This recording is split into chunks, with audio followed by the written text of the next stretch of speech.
सच्चिदानन्दरूपाय विश्वोपत्यादिहेतवे तापत्रयविनाशाय श्रीकृष्णाय वयं नमः। पुष्टिमार्गीय सर्वज्ञ करुणारसपूरिता श्रेष्ठफलप्रदाता च तस्मै श्री गुरुवे नमः। जय श्री कृष्णा, राधे राधे, जय श्री वल्लभ प्रियजनों। आज आपके सामने गुसाई जी के एक परम भगवदीय वैष्णव कृष्ण भट्ट की कथा लेकर यह दास आपके सामने उपस्थित हुआ है। ये कृष्ण भट्ट कोई और नहीं, पद्मा रावल के ही पुत्र थे। अपने जो हमने आपको पहले कथा सुनाई है श्री महाप्रभु जी के 84 भगवदियों की, उसमें एक कथा है पद्मा रावल की। ये उन्हीं के पुत्र हैं, साचोरा ब्राह्मण हैं और उज्जैन के रहवासी हैं श्री राधे। तो प्रियजनों, कहते हैं कृष्ण भट्ट जैसा वैष्णव आज इस कली काल में ढूंढने से भी प्राप्त नहीं होगा। कृष्ण भट्ट की कथा प्रारंभ करने से पहले ये दास आपसे विनंती करना चाहेगा कि यदि आप हमारे चैनल पर नए हैं तो हमारे चैनल को सब्सक्राइब कर दीजिए, कमेंट में राधे राधे लिखिए, शेयर करिए चैनल को और लाइक अवश्य करिए। तो चलिए शुरू करते हैं कृष्ण भट्ट की कथा। कृष्ण भट्ट एक ऐसे परम भगवदीय वैष्णव हैं कि जिनकी कथा हम जहां तक कहें वहां तक कम है। इसका तात्पर्य कि स्वयं गुसाई जी ने महाप्रभु जी के लिखे हुए सुबोधनी जी के गूढ़ रूप टिप्पणी को इनके सामने प्रकट, इनके हृदय में उतर जाए, उस हिसाब से कि इनको समझ में आ जाए, जो गुप्त छुपे हुए थे उनको टीका के रूप में बताया था। कहते हैं एक समय गुसाई जी उज्जैन पधारे थे, तब कृष्ण भट्ट सह कुटुंब आप श्री के सेवक हुए। श्री गुसाई जी से विनती करी कि महाराज अब हमारे लिए आप क्या आज्ञा करते हैं। तब श्री गुसाई जी ने आज्ञा करी कि भगवत सेवा करो और कृष्ण भट्ट को एक लाल जी का स्वरूप पधरा दिया। लाल जी यानी कि बाल कृष्ण लाल जी, जो आजकल हर जगह विराजते हैं, हर किसी के घर में विराजते हैं, चाहे पुष्ट हो या ना हो, पर हर कोई उनकी सेवा निस्वार्थ भाव से करता है। श्री राधे। उन्होंने कही कृष्ण भट्ट ने कि प्रभु मेरी इच्छा तो आपकी सेवा करने की है। तब श्री गुसाई जी ने स्वयं के पादुका जी भी इनको पधरा दिए। थोड़े दिन बाद गुसाई जी उज्जैन से विदाई हुए। कृष्ण भट्ट को श्री गुसाई जी का खूब विरह हुआ। उनकी दशा कुछ ऐसी हो गई कि उनको अपनी देह की शुद्धि ना रही, कुछ जान ना सके। देखिए प्रियजनों, कितने सुंदर भाव होंगे ऐसे वैष्णवों के कि इनके भावों से हम चाहें तो क्या नहीं सीख सकते हैं। तब आप श्री ने चाचा हरिवंश जी को, गुसाई जी ने चाचा हरिवंश जी को कृष्ण भट्ट के पास छोड़ दिया कि आप कुछ दिन रहकर इनको मार्ग का रास्ता बताइए और ठाकुर जी की सेवा बताइए कि कैसे सेवा करी जाती है। इन्होंने चाचा हरिवंश जी के पास से और उनके संग से मार्ग में दृढ़ता बनाई और मार्ग की प्रणाली का रीत वगैरह सब कुछ सीखी। श्री राधे। श्री कृष्ण भट्ट के संग से कितने ही देवी जीव जो ठाकुर जी से विखुटी पड़े हुए थे, वह ठाकुर जी की शरण में आए आप श्री की कृपा से। कहते हैं कृष्ण भट्ट के पास हमेशा 5-10 हजार रुपए की मूली रकम हुआ करती थी। छोटा सा प्रसंग है, आपको सुनाकर हम बता दें।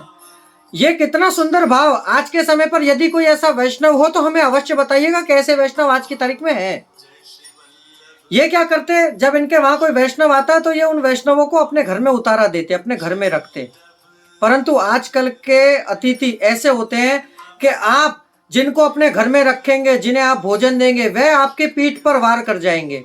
परंतु इसमें ऐसे ऐसे भगवदीय वैष्णवों की कथा आती है कि ऐसी कथाओं को सुनने के बाद आपका रोम रोम प्रफुल्लित हो जाएगा। आपको सुनकर आश्चर्य होगा कि कृष्ण भट्ट रात को उन वैष्णवों के सो जाने के बाद, जैसे मानिए कि आज आपके घर में कोई अतिथि आया, 4 दिन रुका, जब उसका 5वें दिन जाने का समय हुआ तो चौथे दिन की रात्रि को उनके झोले सामान सब खोल देते, और खोलने के बाद जब उनको पता होती कि ये सामान वो वहां जाकर यात्रा में खोलेंगे, तो वहां वह मूड़ी रकम यानी कि कुछ द्रव्य, कुछ धन उनके बैग में छुपा देते। तो ऐसा ही ये वैष्णव कृष्ण भट्ट जी उन वैष्णवों के साथ करते श्री राधे, के कुछ मूड़ी रकम लेते और उनके बैग में रख देते। वह वैष्णव मार्ग में जाते, जब अपना सामान खोलते तो उसमें द्रव्य निकलता। बड़ी ही निष्ठा के साथ वह खुश होते, ऐसे भगवत भावना में मग्न रहते। और इनका एक नियम अवश्य था कि ये हर वर्ष, प्रति वर्ष उज्जैन से गोसाई जी के दर्शनों के लिए कृष्ण भट्ट जाया करते थे। हर वर्ष उज्जैन से, और अडेल कोई पास नहीं है, या गोसाई जी गोकुल विराजे तो गोकुल और उज्जैन पास नहीं है। आज आप और हम ट्रेन की यात्रा करते हैं, प्लेन की यात्रा करते हैं, बस की यात्रा करते हैं, गाड़ी की यात्रा करते हैं, परंतु उस समय ये सब चीजें नहीं हुआ करती थी, पद यात्रा हुआ करती थी। तो सोचिए 15-16 दिन जाने में और 15-16 दिन आने में, इतना समय व्यतीत। आज यदि हम बोले कि गुरु को पवित्र धरानी है, सिर्फ आज हम आपको अपनी ही बात बताते हैं कि यहाँ हमारे यहाँ कुछ ऐसे वैष्णव हैं जिनके गुरुदेव स्वयं, हमने जिनसे अपना यज्ञोपवित्र करवाया है, वह वल्लभाचार्य परम पूज्यपाद गोस्वामी श्री बालकृष्ण लाल जी महाराज श्री, जो इस समय जैतपुर विराज रहे हैं। तो हम यहाँ से वैष्णवों को कहते हैं कि वहाँ पवित्रा बारसाई पवित्रा धराया हो, तो कहते हैं कि महाराज हमारे पास इतना जाने का समय नहीं है, सिर्फ यहाँ से 200 किलोमीटर दूर, जबकि खुद के पास गाड़ी होने के बाद भी वैष्णव नहीं जा सकते हैं। तो उस समय पर वैष्णवों के अंदर कितनी दीनता और कितना भाव था कि जो कोसों दूर यानी कि 1400-1500 किलोमीटर पद यात्रा करते करते जाते थे।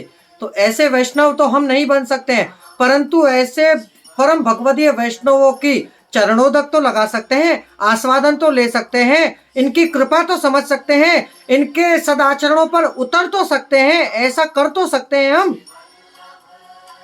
एक बार कृष्ण भट्ट गोसाई जी की सेवा में तत्पर रहे। उनकी सेवा देखकर गोसाई जी आप जी पर खूब प्रसन्न हुए और